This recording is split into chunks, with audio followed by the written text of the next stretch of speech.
starting my prep for Finders Keepers Market, which is in how many days? 6 days. It goes from Friday to Sunday in Melbourne, and I'm starting my prep, so I thought I'd take you along for the ride. I have a stall size of 2 by 3 meters, so I'm just marking it out on the floor in my studio, my workshop room. So pop the tables down. I'm going to mark it up and start setting up the stall so I know how it's going to look when I get there, and then I can start merchandising it here, make sure I've got all my paintings ready. I still need to finish these ones and some others, so let the fun begin.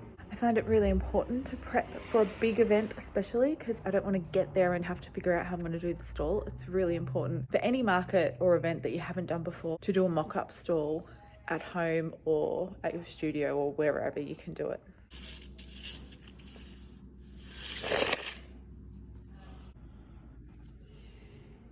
So I pre-drill the holes here. Now, I didn't realize at the time of doing this, I actually got the drill bit which was 2 mil smaller than the screws themselves. Big mistake. When it came time to pack down, my mock-up could not get most of the panels off. So I had to go and buy extra panels and cut them out of the screws. It was an absolute nightmare. Here's me thinking I'm so clever. It looked really good, but thankfully it wasn't too much of a difficult fix. So always use the same size drill bit as your screws, guys.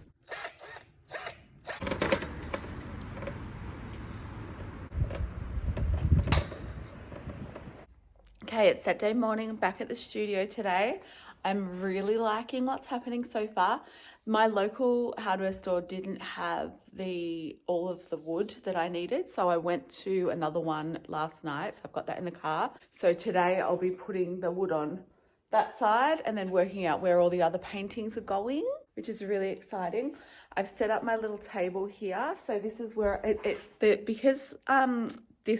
the Finders Keepers gave me 2 extra meters. I think someone cancelled at the last minute, so it kind of messed with how my setup was going to be. But of course, I'm not complaining about 2 extra meters. That's awesome.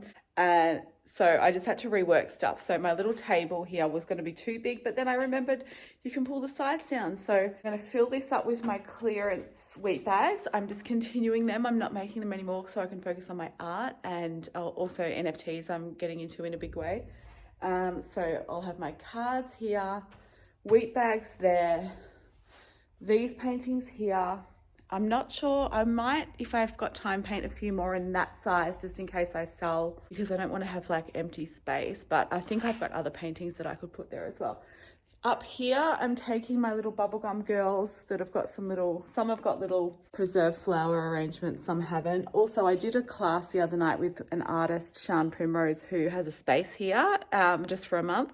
And we upcycled just old little vases from the op shop and they turned out so cute. So I'm actually going to sell them. And if I've got time, I might even make some more. They're super cute. And then I've got my mini prints, more cards, and I've got to figure out where I'm putting these. I'm not really liking this setup here. I might put some down there, and then this is my cushion that I was kneeling on to drill in the holes.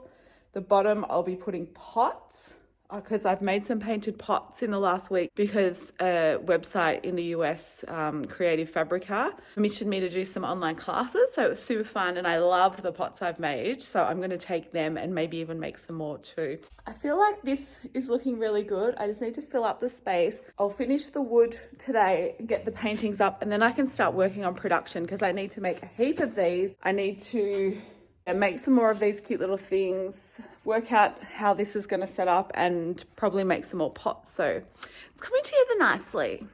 Okay, it's 5 o'clock. I've been here most of the day painting the bottoms in of some pots, painting my counter pink, and I've added some cute fairy lights. Not sure if it actually goes with the stall. It kind of makes the store look a bit cutesy. I'm not sure whether I'll keep them. All my paintings are up on that side. I've done this side bit more of a cluster. Not sure about this big guy down here. I got this paint printed onto fabric and put it in an embroidery hoop. I've got a few others that I'm going to do. I feel like they'll be good to fill space if I do sell, when I sell some of my paintings, not if. So yeah, so I've got a heap of mini rice bags to make, a heap of wheat bags to make. I've got a lot of work to do. I've got tomorrow Sunday. I've got to be ready by Thursday. So I think I'll do some sewing quickly now and then take some of the mini rice bags home to fill and sew on the couch.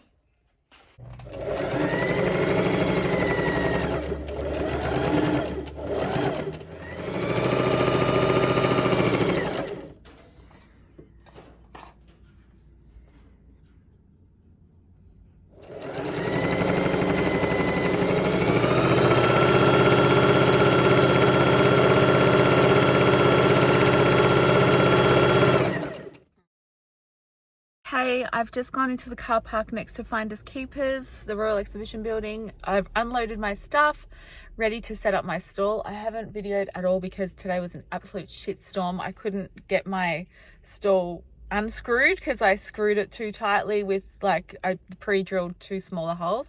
My nose is red because it's freezing, but I'm hot because I've just raced and done everything. So now I'm going to set up the stall. I hope it goes smoothly and quickly. I've got 2.5 hours before I need to leave because they close the doors for the night. I don't want to have to come back super early tomorrow, so fingers crossed I can get it all done tonight. It's a lovely exhibition building. It took me about half an hour to unload my car and get everything in. Now it's time to set it up. Magic, voila! If only it was magic and happened that quick. Friday afternoon, I got here about an hour before the market opened. So it opened at 4, so I got there about 3. It was really nice just to put some finishing touches on and ready to go for hopefully a great weekend. Since I was ready to go about half an hour before, I just had a little wander, tried to find a couple of my friends that were having stalls and just having a look what else was around.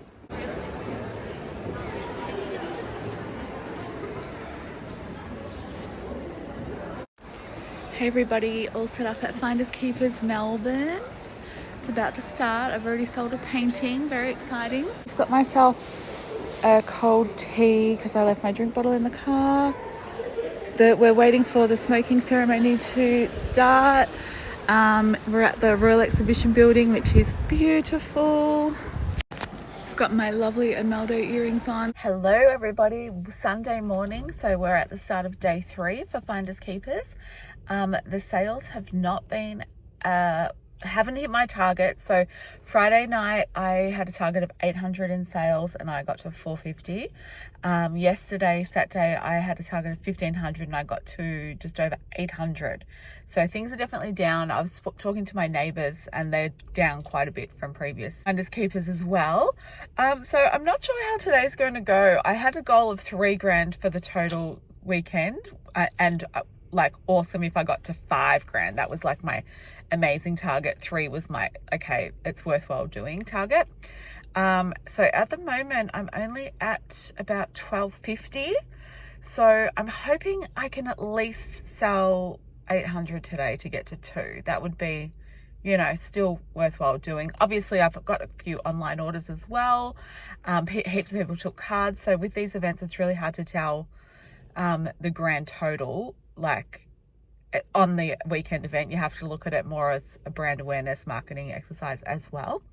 But I'm feeling more awake today. I was so tired yesterday. Hoping for a great day.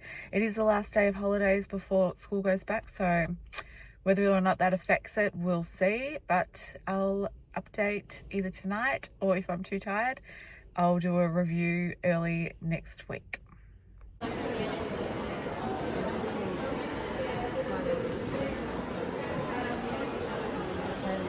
Hello, this is the wrap-up section of the video. It's taken me so long to actually get to this video and edit it and close that out. So here we are. It's the beginning of September. You may or may not be interested in this video now, but if you are looking at doing Finders Keepers or other big design markets in Melbourne or throughout Australia, I hope this little video has helped or will help you in some way. So on the Sunday, I only ended up selling around $500. So as you know, I really needed to sell at least 3,000 for the whole weekend to make it worthwhile. I didn't. I ended up only selling about $1,750. And then if you take off, you know, probably $100 I spent on food throughout the weekend.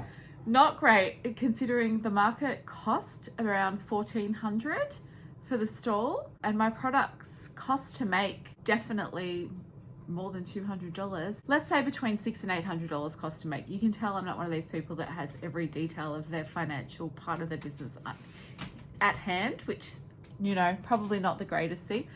Thinking about that, so that's already more than what I made, and you know, my time to set up the stall, to buy materials for the stall setup probably cost, for the wood and everything, a couple hundred or probably 300. I kept it quite affordable and cheap. A lot of people spend a lot more than that. And my time for the not only the 3 days of the event, the Thursday setting up, the week before when I did a whole mock-up, that took a couple of hours, the pack down Sunday night, and then I was really tired for like a week after this event, like really tired. So it does take a lot out of you doing big events. If you look at the financial side of things, it actually cost me money to attend this market. But again, like I've said before, you can't just go by your financial gain for these markets. You do have to consider it's a marketing event as well. But honestly, for the work and time and effort that you put into these big ones, you want some profit from the actual product sold, you know. You don't want to be walking away in negative. I'm also devastated about that because I just always wanted to do a Finders Keepers Melbourne, and it's post-COVID, it's a different time. People are worried about petrol prices and cost of living and all that stuff. So I wasn't expecting to make a huge amount. Like one of my neighbours, she normally makes between 10 and 16,000 at one of these Melbourne Finders Keepers, and she only made not even 5. That was definitely down across the board. Anyway, this was always going to be my last big market because I've done markets for years and I'm just mentally and spiritually done with them. I just don't want to do them anymore. I have my own pop-up shop that is it's a permanent space. I call it a pop-up shop because it's only open 3 days a week, but it's a permanent little shop that I've got set up in my co-working space / studio space. So I can be doing other stuff while it's open. I don't have to be sitting there. I also am really moving forward into Web3 space, so NFTs and more of that sort of thing. So my time is quite precious at the moment. I have a lot of stuff going on, and I just don't have the time and energy for markets anymore. Even though if you do them really regularly, they can be an amazing boost up to your brand and a great way to make a regular income. For me, my heart's just not in it anymore. So I just don't want to do them anymore. So I'm glad I did it, but it's really reinforced the fact that I'm just done with markets and big in-person events. I think the best way to do it is go into these events with low expectations, and then you sort of, you're not going to be heartbroken if you don't do really well. Saying that, one of the potters across the road from me, she just about sold out. So some people still did really well. You just never know. You really have to go into it with a level head, low expectations, a conservative goal, and remember, markets and big events are really part of a long-term strategy. It can't really just be a one-off event and you hope you're going to do really well. You really need to incorporate that into your long-term business strategy if that's what you want to do, and go hard and go full on and give it your all and make sure your heart's in it, because if it's not, oh my gosh, it's such a struggle. So that's me done for the Finders Keepers Winter 2022 wrap up. And like I said, I hope this video helped you in some way. I love making videos about the business side of having a creative business, and I will continue to do so in various ways. So if you like this video, let me know, leave a comment if you want to, and I will get back to you, and have a great day.